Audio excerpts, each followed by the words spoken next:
Coming to you from International Headquarters, ScottieDTV, but I was at 2020 Grand National Roadster Show in Pomona, California, and I came across a 1947 Ford cab over I think y'all are going to like. Let me get the camera turned around, we'll take a quick look at it. Jeff, that's a very cool truck, brother. Tell me a little bit about it. Well, it's a 1947 Ford cab over engine.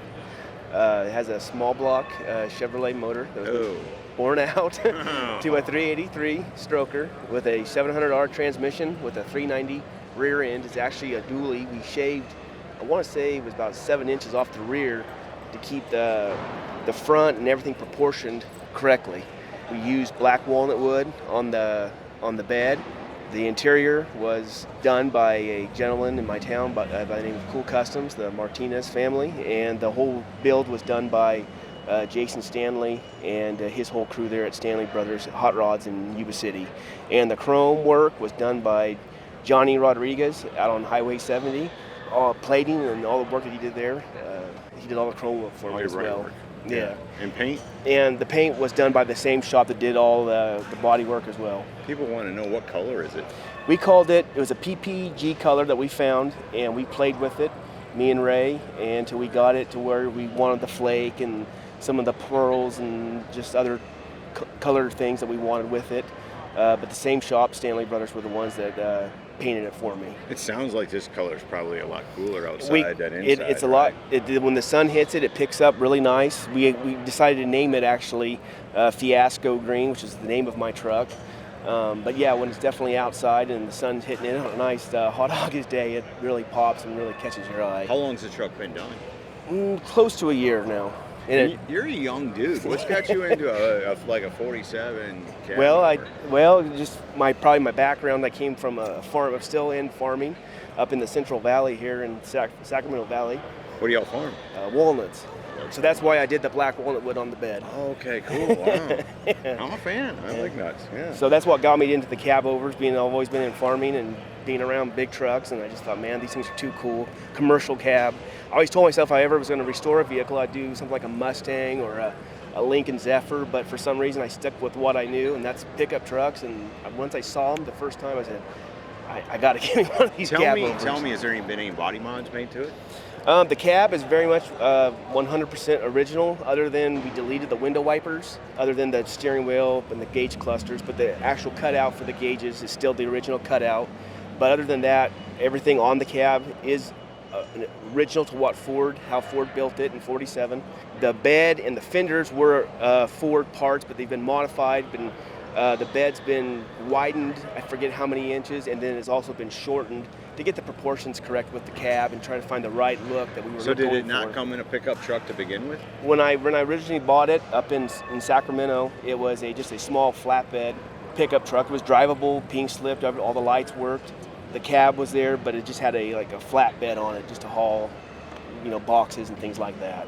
Did they make this version as a pickup truck? No, they didn't. Originally, when it started its life I believe it was in Missouri, it was a tow truck.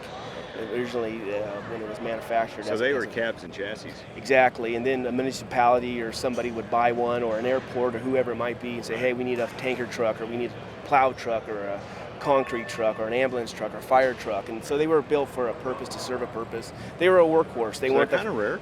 Rare. Yeah. There's not like a ton of them.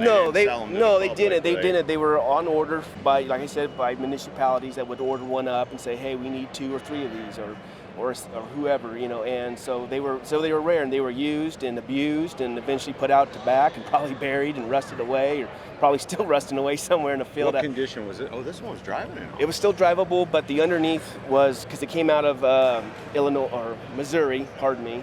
So of course with the salt and everything on the roads out there, the underneath was pretty torn up and pitted and rotten. But overall, the top portion of the cab, good portion of the doors, the nose, the grill was all still very workable. A lot of the original parts that are there in the truck are the same original parts that when I got it. They're not repopped, or I didn't have them manufactured or anything. A lot of the parts that are on the cab are the original parts that came with. So I was really fortunate when I found it, that like the glove box and the swinging arms for the what I call the safari windows were all there. So it was really, that's what I loved about it, because it was still very much an original cab. Tell me about the wheels. The wheels, yeah. So the wheels were a 22.5 commercial rim like you would find on any semi-truck. And I went with that because originally when it was manufactured, again in 47, they put the 20-inch steel rims that were 5 lug. So I thought how cool it would be to go back to the 22.5 and keep again in that traditional sense and keeping that same kind of look with the commercial with the truck. But we had to, the problem is we had to take the rim and actually have it milled down or shaved down to accommodate a low pro tire to fit it, because being a 22.5. So they're actually on the rim, they read 22.5. I don't know if you look on the tire, they read 22. Okay. So that's pretty cool. So and they're 22 and a half has been milled down to 22. Exactly. 10 lug. Awesome, dude. So that's pretty cool. Man, what an awesome build. Thanks so much for giving me some time today. Thank you too, Scotty. Appreciate it.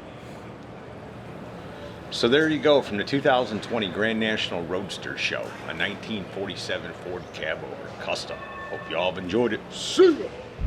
Hey y'all, make sure you subscribe to this channel and visit ScottieDTV.com for an easy way to search the hundreds of videos I have posted.